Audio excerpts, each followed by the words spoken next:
I just got back from the beach, and now my daughter has discovered my bathing suit, and she is really enjoying chewing on it.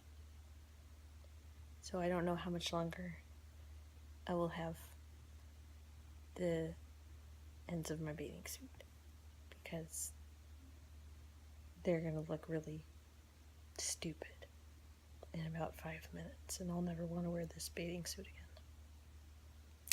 But I guess those are the sacrifices that you make when you choose to have a daughter or a son who likes to tear everything up with her beak. It's the price you pay for being a mother.